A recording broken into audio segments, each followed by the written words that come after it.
السلام علیکم پیارے ریڈرز، کیسے ہیں آپ سب؟ آج ہم ریڈ کریں گے سماجنان ناول کی ایپیسوڈ نمبر 12 جو کہ تمنا نور کی تحریر ہے۔ اب بغیر وقت ضائع کیے ایپیسوڈ کو پڑھنا سٹارٹ کرتے ہیں۔ شکر ہے اس بچے کے ماں باپ مل گئے، ورنہ نہ جانے کیا ہو جاتا۔ کون آئس کریم کے مزے لیتے ہوئے دملہ نے کہا۔ تو کیا ہو جاتا؟ تم شاید بھول رہی ہو، میں پولیس والا ہوں، اس کے ماں باپ کو پتال سے بھی ڈھونڈ لاتا۔ دونوں ایک فلیور کی آئس کریم کھا رہے تھے۔ گھڑ سواری سے فارغ ہو کر دونوں ایک پتھر پر بیٹھ گئے، کھیلتے کودتے بچوں کو دیکھ کر بچپن کی یادیں بھی تازہ کر رہے تھے۔ ان کے زمانے میں اتنا سب کچھ نہیں تھا۔ اب بچوں کے لیے طرح طرح کی سرگرمیاں، جھولے اور تفریح کا سامان موجود تھا۔ مجھے تو ڈر لگا دیا تھا ویسے اس بچے نے، جیسے تم مجھے دیکھ رہی تھی، لگ رہا تھا کہ آج میرا قتل ہو جائے گا۔ وہ ہنس دیا۔ اتنی ہمت نہیں ہے تم میں اے ایس پی کہ مجھے دھوکہ دو، اس نے دعوے سے کہا۔ اچھا اتنا یقین ہے تمہیں؟ ہاں، اس نے سوچے بغیر کہا۔ اور اگر کبھی دھوکہ دے دیا تو پھر کیا کرو گی؟ وہ اسے جان بوجھ کر چھیڑ رہا تھا۔ اس نے اسے گھور کر دیکھا۔ زیادہ کچھ نہیں، بس 3 قبروں کا بندوبست کروں گی۔ وہ نہ سمجھی میں اسے دیکھنے لگا۔ 3 کیوں؟ اس نے سوال کیا تھا۔ ایک اس ڈائن کی جس کے ساتھ مل کر تم نے دھوکہ دیا ہوگا، دوسری تمہاری اور تیسری… وہ خاموش ہوئی۔ تیسری کس کی؟ اس نے اس کا ادھورا جملہ پورا سننے کے لیے خود ہی سوال پوچھا۔ دملہ نے اس کی آنکھوں میں دیکھا۔ تیسری میری قبر ہوگی کیونکہ… وہ پھر سے رکی۔ تمہاری کیوں؟ وہ متجسس سا تھا۔ وہ اسے دیکھتی رہی۔ لاشعوری طور پر شاید وہ چاہتی تھی کہ وہ اسے خود سمجھ جائے، مگر وہ نہیں سمجھا تھا۔ کچھ نہیں۔ وہ نظریں چراتے ہوئے اٹھ کھڑی ہوئی۔ وہ اسے جاتا ہوا دیکھ کر بے یقینی سے منہ کھولے، کبھی اسے دیکھ رہا تھا تو کبھی آس پاس۔ اسے سمجھ نہیں آ رہی تھی کہ کیسا رد عمل دے۔ سمجھ تو وہ گیا تھا مگر بات اتنی سادہ نہیں تھی۔ اس کے وہم و گماں میں بھی نہیں تھا کہ واقعی کبھی اس کی بے لوث محبت کی اسے قدر آئے گی، یا بدلے میں وہ بھی اسے کبھی محبت کرے گی۔ سوات کے دلکش نظارے مزید دلکش بن گئے۔ ہوائیں بھی اسے رقص کرتی محسوس ہوئیں۔ بے یقینی ہی بے یقینی تھی۔ اس کی محبت کو آخر منزل مل ہی گئی تھی۔ وہ آنکھیں بند کر کے گہرا سانس لیا اور اس کی محبت کو آخر منزل مل ہی گئی تھی۔ اس نے آنکھیں بند کر کے گہرا سانس لیا اور ہنس دیا، جیسے کسی لمبی مسافت سے تھکے ہوئے مسافر نے آخر سکون کو پا لیا ہو۔ پھر اس نے مشکور نگاہیں آسمان کی جانب اٹھائیں۔ وہاں جہاں قسمتوں کے فیصلے ہوا کرتے تھے، اسے وہ عطا کر دیا گیا تھا جو وہ ہمیشہ سے چاہتا تھا۔ اقرار تو کبھی نہیں کرے گی لیونی، لیکن خیر آخر کب تک؟ اس نے پھر دملہ کو مسکراتے ہوئے دیکھا، جو دور کھڑے ہو کر کسی سے فون پر باتیں کر رہی تھی۔ غصے میں، کچھ پریشانی اور بے یقینی میں فون پر باتیں کرتی ہوئی اسے وہ ہمیشہ کی طرح بہت حسین لگی۔ وہ چہرہ اسے دنیا جہاں سے زیادہ دلکش لگتا تھا۔ وہ مسکرایا۔ بس یہاں سے واپس جا کر میں قسم کا کفارہ ادا کر دوں گا۔ ہر چیز سچ سچ پتہ لگنے کے بعد تمہیں اپنے جذبات چھپانے کی کوئی ضرورت نہیں پڑے گی لیونی۔ اس کا دل تو خوشی سے مچل کر باہر آنے کو تیار تھا، مگر اسے اب کچھ دیر مزید انتظار کرنا تھا جب تک وہ خود اس کے سامنے یہ اقرار نہیں کر لیتی۔ ساری زندگی اس نے اس کی یک طرفہ محبت کو نبھاتے ہوئے گزاری تھی۔ اس محبت نے اس سے بہت کچھ چھینا تھا، اس نے بہت مسافتیں جھیلی تھیں، تب جا کر کہیں آج یہ دن اس کو دیکھنے کو ملا تھا۔ وہ ایک چھوٹی سی امید کی کرن تھما کر گئی تھی کہ شاید اس کا پتھر دل پگھلنا شروع ہو چکا ہے۔ جہاں اتنے سال اس کی بلا وجہ کی نفرت جھیلی تھی، وہاں کچھ دن اقرار محبت کے لیے اور سہی۔ گیوین جوبا سوات کا ایک اور خوبصورت ترین علاقہ جہاں پہنچ کر معلم جبا کی خوبصورتی ماند پڑ جاتی ہے۔ ایسی جگہ جسے سوات کی جنت کہا جائے تو غلط نہ ہوگا۔ ایسی جگہ جو میدان بھی ہے اور پہاڑ بھی۔ گیوین جبا کا میدان ہری بھری گھاس کی چادر سے ڈھکا ہوا ہے۔ تحقیق صورت میدان سے ہٹ کر ایک ترتیب سے کھڑے اونچے لمبے دیوقامت درخت جو اپنے بنانے والے کا شاہکار ہیں۔ ان سے پیچھے پہاڑ ہیں جن کے پیچھے جھیل ہے۔ یہ وادی جہاں قدرت نے اپنی تمام تر خوبصورتی کو یکجا کر دیا ہے، ایک دیو ملائی سا منظر پیش کرتی ہیں۔ یہاں کے بلند و بالا پہاڑ جن کی چوٹیاں بادلوں کو چھوتی ہیں، ایک دلکش نظارہ پیش کرتے ہیں۔ ان پہاڑوں کے دامن میں ہرے بھرے مرغزار اور گھنے جنگلات ہیں، جو ہر موسم میں اپنی الگ ہی رنگینی دکھاتے ہیں۔ صبح کے وقت جب سورج کی پہلی کرنیں ان پہاڑوں پر پڑتی ہیں تو ایسا محسوس ہوتا ہے جیسے سونے کی چادر بچھا دی گئی ہو۔ پرندوں کی چہچہاہٹ اور آبشاروں کی کانوں کو تسکین دیتی آوازیں اس منظر کو اور بھی دلکش بنا دیتی ہیں۔ آبشاروں کا پانی جو برفیلے پہاڑوں سے بہتا ہوا نیچے آتا ہے، جھرنوں کی شکل میں گرتا ہے اور ایک پرسکون ماحول پیدا کرتا ہے۔ شام کے وقت جب سورج غروب ہوتا ہے تو آسمان سرخ اور سنہری رنگوں میں رنگ جاتا ہے۔ یہ منظر دل کو چھو لینے والا ہوتا ہے اور انسان کو قدرت کی اس عظمت کا احساس دلاتا ہے۔ رات کے وقت جب چاندنی رات ہوتی ہے تو گیبن جبا کی وادی ایک جادوئی منظر پیش کرتی ہے۔ چاند کی روشنی میں پہاڑ اور درخت چمکتے ہیں اور ایسا محسوس ہوتا ہے جیسے پریوں کا دیس ہو۔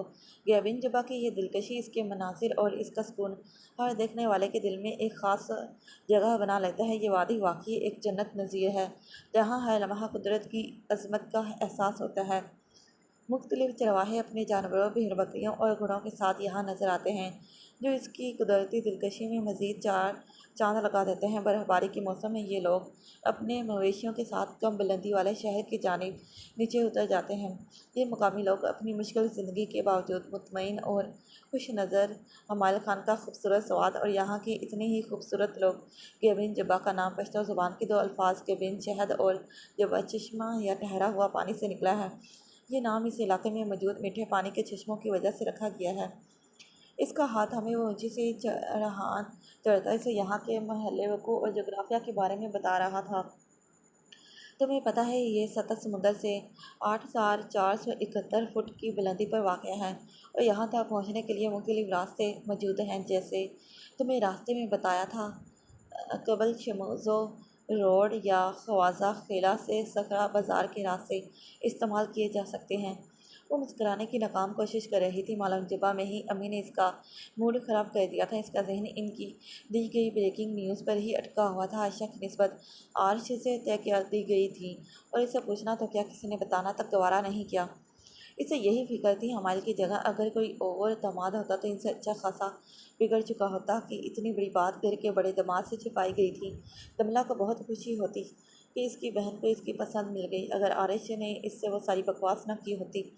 کہیں نہ کہیں خدشہ تھا کہ اگر یہ بات کھل گئی تو ہمایل کا رد عمل شدید ہوگا۔ وہ اسے ناراض یا بدگمان نہیں کرنا چاہتی تھی۔ اب تو بالکل بھی نہیں۔ یہاں صرف یہ بلند و بالا پہاڑ، سرسبز و شاداب جنگلات نہیں بلکہ میٹھے پانی کے چشمے موجود ہیں۔ یہاں کے مناظر ہر موسم میں اپنی الگ ہی رنگینی دکھاتے ہیں۔ جگہ تو بہت جنت نظیر ہے لیکن اس کو زیادہ ڈسکور نہیں کیا گیا۔ یہاں زیادہ تر سوات سے ہی تعلق رکھنے والے مقامی لوگ آتے ہیں۔ ہم خیبر پختونخوا والوں کے لیے یہ پکنک اسپاٹ ہے۔ وہ بہت چہکتے ہوئے لہجے میں اپنے سوات کی خوبصورتی بیان کر رہا تھا اور دملہ اس کا ہاتھ ہمیں بس جلتی جا رہی تھی۔ آس پاس کے نظارے واقعی سے جنت میں ہونے کا گمان دلا رہے تھے۔ یہ سیاحوں کے لیے کیمپنگ، ہائکنگ اور قدرتی مناظر سے لطف اندوز ہونے کے لیے بہترین ہے، لیکن میں فیملیز کے ساتھ یہاں رکنا کسی کو ریکمینڈ نہیں کرتا۔ اس نے رک کر دملہ کی جانب دیکھا اور اس کے تاثرات دیکھ کر آہ بھری۔ اوہ، تم ابھی بھی اسی بات پر دماغ خراب کیے بیٹھی ہو؟ مطلب میں کب کا بک بک کیے جا رہا ہوں اور تم نے ایک لفظ تک نہیں سنا؟ وہ خفا خفا سے بولا۔ مائل پلیز، یہ اتنی سی بات نہیں تھی۔ امی نے مجھے بتانا تک گوارا نہیں کیا۔ اجنبیوں کی طرح بس اطلاع دے دی کہ تمہاری بہن کا رشتہ پکا کر دیا ہے، کچھ ہی عرصے کے بعد شادی بھی ہے۔ واہ کیا بات ہے! وہ بہت دبی ہوئی تھی۔ بس کر دو، بس کر دو، بس کر دو۔ اس نے ہاتھ جوڑے۔ بلبتوئی، تم کیوں ان آنٹیوں کی طرح اعتراضات کر رہی ہو جن کو ہر شادی میں پھدا ڈالنا ہوتا ہے؟ وہ اس کے پنجابی لفظ پر ہلکا سا مسکرائی تھی۔ انہوں نے بتایا تو ہے کہ سب کچھ اتنی اچانک ہوا تھا کہ موقع ملا ہی نہیں۔ یار اب کہیں تو عاشق کی شادی کرنی ہے نا، پھر عارش کیوں نہیں، اچھا لڑکا ہے۔ وہ چونکی۔ تمہیں وہ کہاں ملا؟ تم کیسے جانتے ہو اسے؟ وہ یکدم بولی تھی۔ یہاں آنے سے کچھ ہی دنوں پہلے مجھے اس کی مدد لینی پڑی تھی۔ کسی سسپیکٹ کا پتہ کرنا تھا۔ اس نے بہت ہیلپ کی، بہت اچھی طرح پیش آیا، بہت دوستانہ طریقے سے اس نے میری مشکل حل کی تھی۔ اریج اور وہ مسکان بھابھی کے بہن بھائی لگتے ہی نہیں۔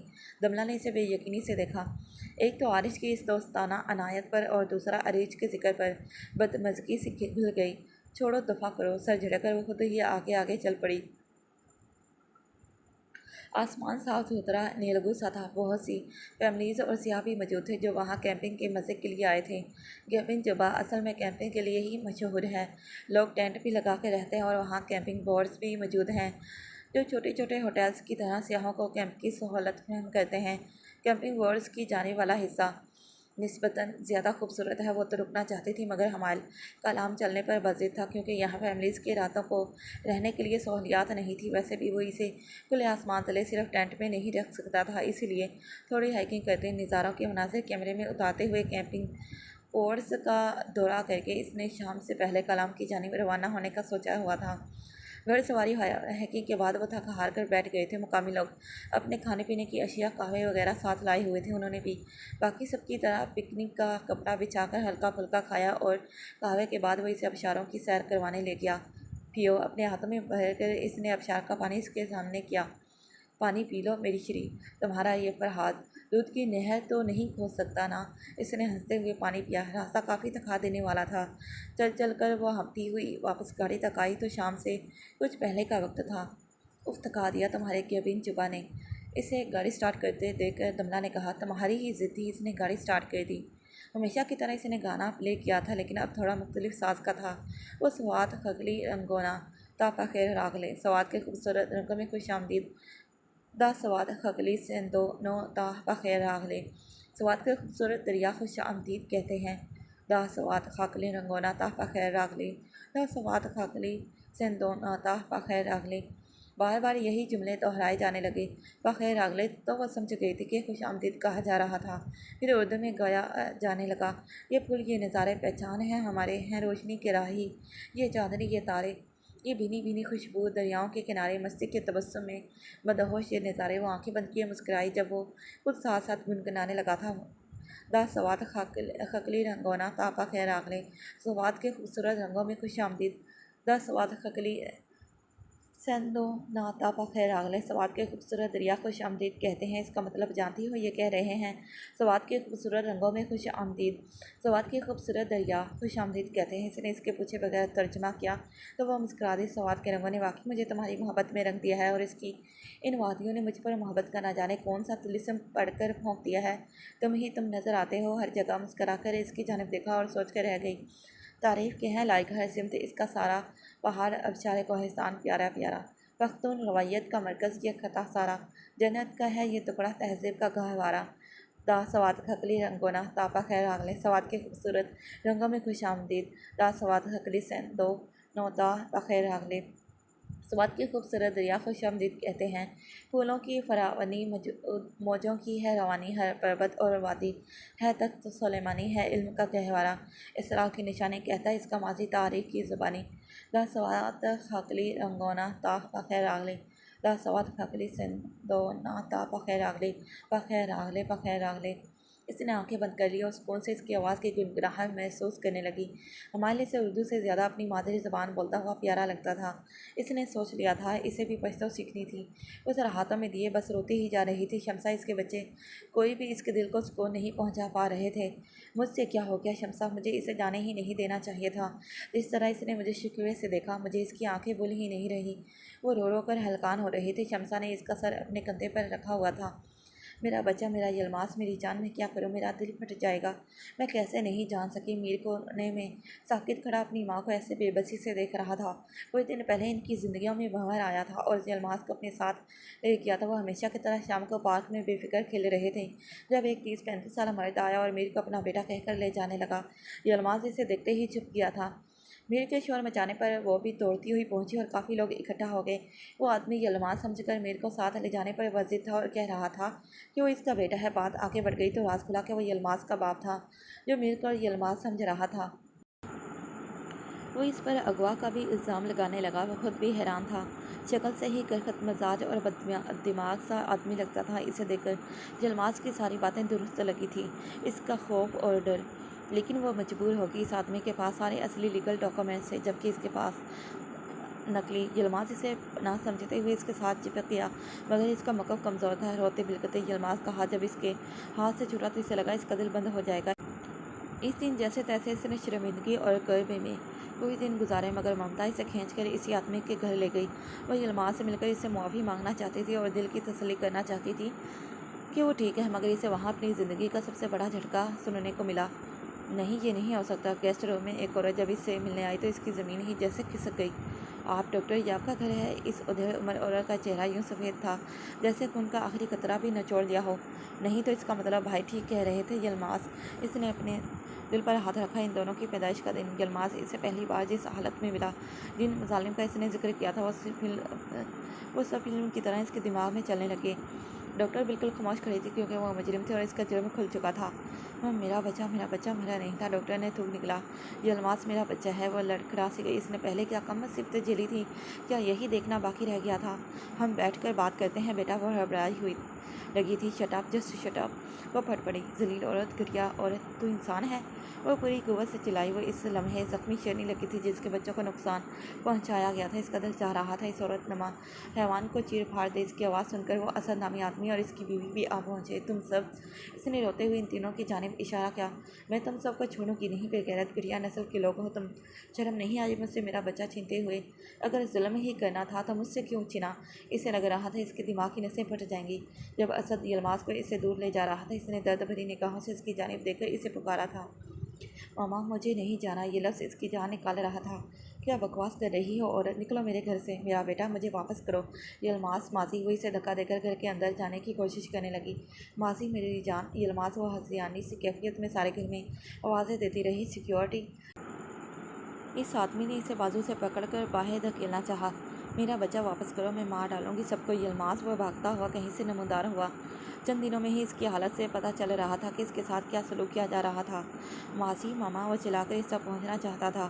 بغیر جانے سے ممتا کی کشش نہ کھینچا تھا، لیکن نوکر کو اشارہ کرنے پر اس نے اس تک پہنچنے سے پہلے یلماز کو پکڑ لیا۔ وہ بہت ہاتھ پاؤں مار رہا تھا، چیخ رہا تھا، مگر اسد اسے بازو سے پکڑے باہر لے گیا اور گھر سے باہر دھکا دے دیا۔ وہ چلاتی رہی پاگلوں کی طرح، دروازہ پیٹا کیونکہ اندر اس کے جگر کا ٹکڑا تھا۔ کوئی فائدہ نہیں ہوا تھا۔ وہ ہمت کر کے گھر تو پہنچ گئی تھی، لیکن لگ رہا تھا اس کی جان نکل جائے گی۔ ایک جانب میر نے رو رو کر برا حال کیا ہوا تھا، دوسری جانب اس کی اپنی حالت غیر ہو رہی تھی۔ میں کیا کروں شمسا، میرا بچہ میری جان ہے، وہ میں اس کی حفاظت نہیں کر پائی۔ وہ کتنی تکلیف میں رہا اور میں بے خبر سوتی رہی۔ میرا بچہ ان سالوں میں کیا کیا سہتا رہا ہوگا۔ میں کیوں نہیں مری، اس کی تکلیفیں مجھے لگ جاتی۔ وہ اسے بھی رلا رہی تھی۔ باجی حوصلہ کریں پلیز، بہزاد نے اسے تسلی دی۔ حوصلہ کیسے ہو، کیسے صبر کروں؟ میری آنکھوں کے سامنے میرا معصوم بچہ، میرا شہزادہ بچہ، میری جان، میری زندگی۔ وہ ہچکیاں لے لے کر رو رہی تھی۔ ہم رپورٹ لکھوائیں گے، اغوا کی دنیا کا کوئی قانون ماں کی بچے سے الگ نہیں کر سکتا نا؟ اگر سگا باپ بھی ایسے کرنا چاہے تب بھی نہیں کر سکتا، کیونکہ اتنے چھوٹے بچے کو ماں سے الگ کرنا غیر قانونی ہے۔ تم ذرا سی ہمت کرو اور پولیس اسٹیشن چلو، شمسا نے کہا۔ نہیں، میں گئی تھی، انہوں نے کچھ نہیں کیا۔ وہ بہت پیسے والے ہیں، میرے بچے کو چھین لیں گے، مجھ سے ہمیشہ ہمیشہ کے لیے دور کر دیں گے۔ اس کی ہمت ٹوٹ رہی تھی۔ خدا کے لیے حوصلہ کریں باجی، بلکہ اپنے بھائی کو فون کر کے بلائیں۔ وہ یکدم اٹھ بیٹھی۔ ہاں، وہ کپاتے ہاتھوں سے فون ڈھونڈنے لگی۔ اس نے پہلے خود کبھی اسے فون نہیں کیا تھا، لیکن اب بات ہی اس کے بچے کی تھی۔ ان گنت دفعہ فون کرنے پر بھی اس نے فون نہیں اٹھایا تھا۔ اس کی آخری امید بھی بجھ گئی۔ تمہیں خود ہمت کرنی ہوگی، اپنے بچوں کے لیے، اپنے لیے۔ شمسا نے فون لے کر سائڈ پر رکھا اور اس کے آنسو پہنچے۔ تم بہت بہادر ہو، اس بہادری کو اب دکھانا ہوگا تمہیں۔ وہ تمہارا بیٹا ہے، تم نے اسے جنم دیا ہے۔ دنیا کی کوئی طاقت، کوئی قانون تمہارا یہ حق نہیں چھین سکتا۔ وہ اس کی بات سننے لگی، دل کو کچھ سہارا ہوا۔ تمہارے بچوں کو تمہاری ضرورت ہے، میر کو بھی اور ماضی کو بھی، اس نے اسے جھنجھوڑتے ہوئے کہا۔ تم ہی اسے واپس لا سکتی ہو، صرف تم۔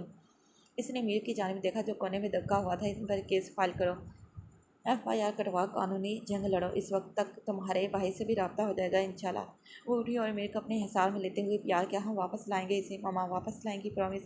اس کے آنسو صاف کرتے ہوئے اس نے خود سے اور میر سے دونوں سے وعدہ کیا تھا، میں اسے واپس لاؤں گی اپنے پاس، ہمارے پاس۔ میں کمزور نہیں ہوں، ماں کمزور نہیں ہوتی۔ اس نے جیسے خود کو یاد کروا۔ کلام خیبر پختونخوا کے سوات ضلع میں واقع ایک حسین وادی ہے جسے پاکستان میں جنت کی مانند سمجھا جاتا ہے۔ یہ وادی اپنی قدرتی دلکشی، بلند برف پوش پہاڑوں، جھیلوں، سرسبز جنگلات اور صاف شفاف دریاؤں کی بدولت مشہور ہے۔ اس وادی کے قریب پہنچتے ہی آپ کی آنکھوں کے سامنے ایک فینٹسی جیسا منظر چھا جاتا ہے۔ چاروں طرف پہاڑوں کی بلندیوں کے درمیان سبزے کی چادر بچھتی ہوئی نظر آتی ہے۔ یہ پہاڑ آسمان سے باتیں کرتے محسوس ہوتے ہیں اور ان کے بیچ میں واقع یہ وادی ایک پرسکون اور دلکش مقام اور پریوں کا دیس معلوم ہوتی ہے۔ شام کے وقت کلام کا منظر ایک رومانوی سے ماحول میں بدل جاتا ہے۔